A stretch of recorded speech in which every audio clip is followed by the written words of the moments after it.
भारतीय राजनीति का अपराधीकरण क्यों हुआ?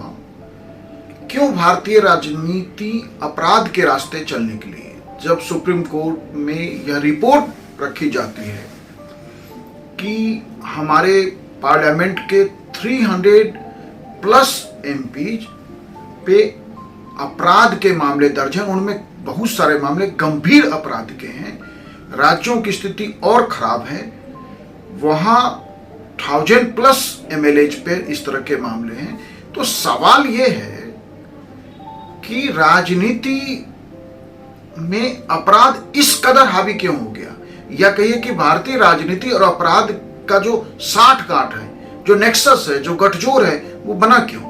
तो देखिए, आपको इसके लिए इस पूरे सिस्टम को समझना पड़ेगा कि जब राजाओं का दौर था तो राजा जिसे चाहे फांसी दे दे, जिसे चाहे जो सजा दे दे।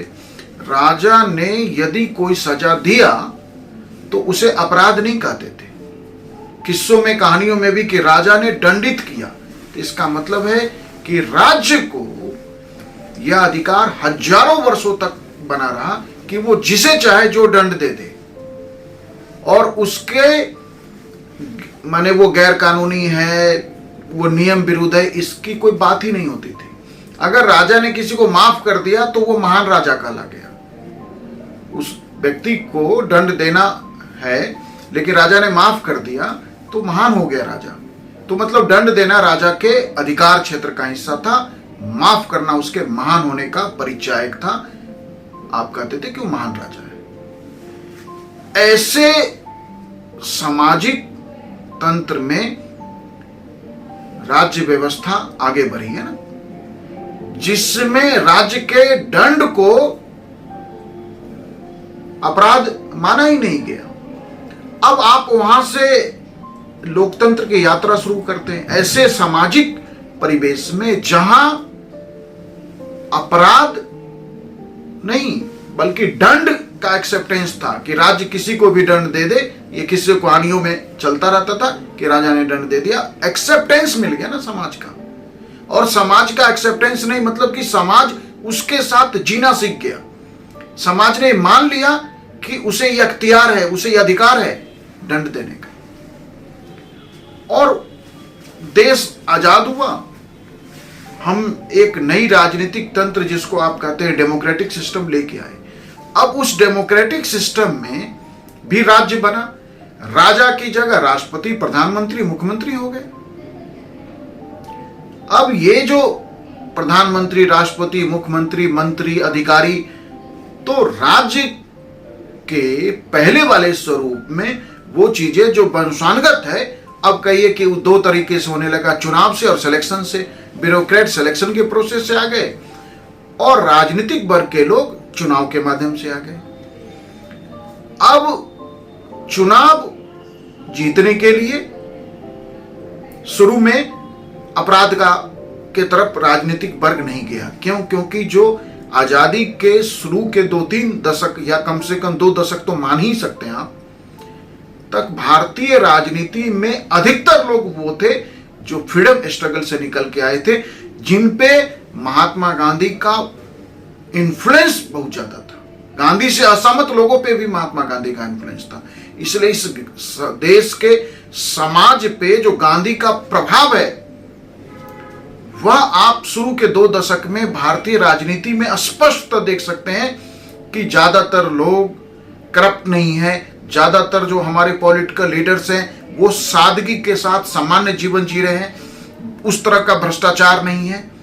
तो महात्मा गांधी ने जो नर्चर किया था आजादी के आंदोलन में, जो उनकी विचारधारा थी, जो उनका तौर तरीका था, उसने आम जीवन पे इतना असर डाला था कि उस असर से लोगों के अंदर एक चेंज हुआ। यही है महात्मा गांधी की सफलता। अगर महात्मा गांधी की सफलता को जब कुछ लोग कहते हैं कि नहीं गांधी तो फेल हो गए, भारतीय समाज आजादी के बाद भी 2 दशक 20 सालों से अधिक गांधी के रास्ते पर ही कमोबेश चला है। आर्थिक नीति आपने जो भी अपनाया, इंडस्ट्रियल पॉलिसी में आपने गांधी को नहीं माना, लेकिन हर बार यह देखा जाता था कि कोई भी नेता यदि सादगी से बाहर आता था, सामान्य जीवन से बाहर जीवन जीता था, तो उसकी आलोचना करता था समाज, क्योंकि गांधी का इंपैक्ट इतना था, गांधी जी का इन्फ्लुएंस इतना था आम आदमी में। अब वो धारे से अलग के लोग जब राजनीति में आने लगे,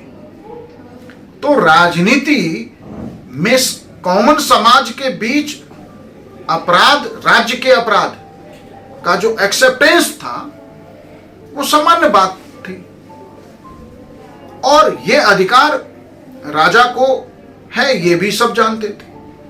अब उस गांधी की धारा से अलग के लोग जब भारतीय राजनीति में सामने आते हैं और भारतीय राजनीति उनके कंधों पे आती है, उनके हाथों में आती है, तो वो जो क्लास है, जो वो वर्ग है, वह यह भाव रखता है या उसकी समझ है, ज्ञान है, पढ़ाई किया है उसने, कि राज्य को दंड देने का अपराध है। और जैसे एक व्यक्ति उसी वैसे पद पे बैठा, वैसी स्थिति में आया जहां वो दंड दे सकता है, या उसकी बात को न मानने पे वो नाराज हो सकता है, गुस्सा कर सकता है। अब वो नाराजगी और गुस्सा किसी भी हद तक जा सकती है।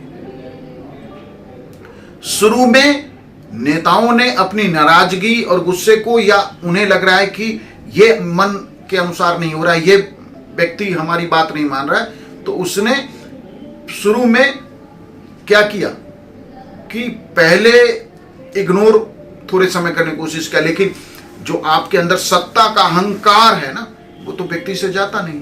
किसी भी व्यक्ति से मैं जो है वो जाता नहीं, और जब मैं जाता नहीं तो वो लगातार उस व्यक्ति को बदलता है, और उस बदलाव से फिर उसने अपराधियों को राजनीति उद्देश्यों को पूरा करने के लिए संरक्षण देना शुरू कर दिया। और जो अपराधी मनोवृत्ति के लोग थे, जो अपराधी माइंडसेट के लोग थे, अब वो ऐसे लोगों के लिए अपराध करने लगे। और यहां से आप देखेंगे कि भारतीय राजनीति में अपराधियों का और राजनीति का गठजोड़ बना। लेकिन उस गठजोड़ में अपराधी को सुरक्षित कैसे रखेंगे, तो नौकरशाही को भी शामिल किया गया, क्योंकि अंततः नौकरशाही यदि इस नेक्सस का हिस्सा नहीं होती तो अपराधी को दंड मिल जाता, उसे पुलिस तंत्र अरेस्ट करता है, न्यायपालिका उसे पनिश कर देती। तो ये जो नेक्सस डेवलप हुआ समाज में, कि जिसमें आप कहते हैं कि राजनीति, ब्यूरोक्रेसी और अपराधियों का नेक्सस गठजोड़, वो बना क्यों?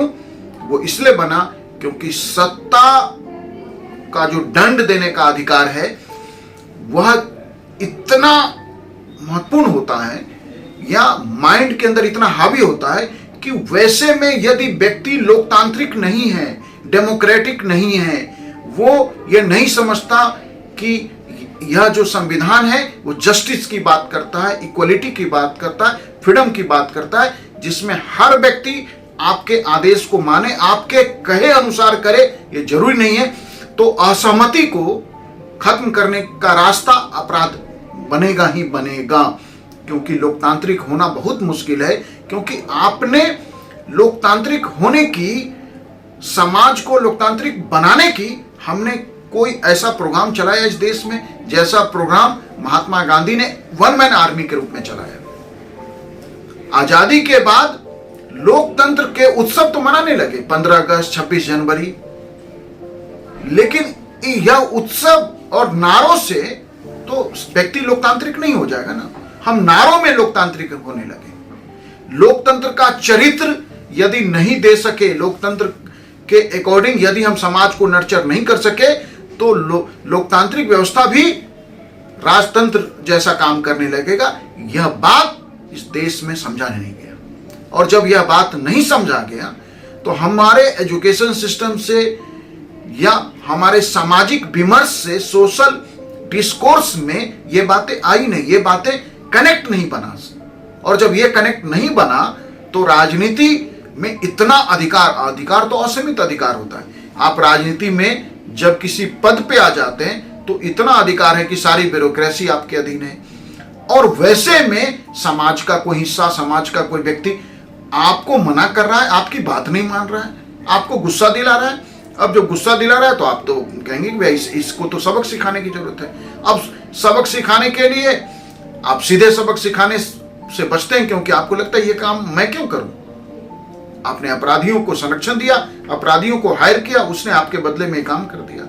इसलिए यदि राजनीति के अपराधीकरण को रोकना है तो कानून नहीं रोक सकता, दंड नहीं रोक सकता, सिस्टम नहीं रोक सकता, पुलिस इंस्टीट्यूशन या कोई भी जुडिशियल इंस्टीट्यूशन नहीं रोक सकता। इसको रोकना है तो समाज को, बच्चों को, देश के लोगों को नर्चर करना होगा। लोकतंत्र के लिए डेमोक्रेसी एक वैल्यू बेस्ड सिस्टम है, जस्टिस पे बेस है, इक्वलिटी पे बेस है, फ्रीडम पे बेस है, डिग्निटी पे बेस है। यह बात जब तक लोकतंत्र की व्यवस्था के साथ काम कर रहे लोग नहीं समझेंगे तब तक आप कुछ कर नहीं सकते।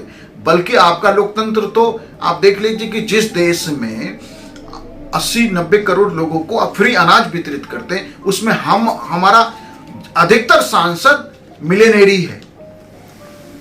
तो इसका मतलब है कि समाज का आज भारतीय राजनीति रिप्रेजेंट ही नहीं कर रही है। समाज के लोग जीवन के लिए संघर्ष कर रहे हैं, राजनीति के लोग मिलियंस में खेल रहे हैं। तो इसका मतलब क्या, वो जनता के प्रतिनिधि हैं। जनता के प्रतिनिधि आएंगे, जनता के बीच से आएंगे, लोकतांत्रिक मूल्यों के बीच से आएंगे, तभी जाके बदल सकता है समाज। तभी तक राजनीति को अपराधीकरण के रास्ते जाने से रोका जा सकता है, नहीं तो कभी नहीं रोक पाएंगे और राजनीति और ज्यादा अपराध के रास्ते आगे बढ़ती रहेगी।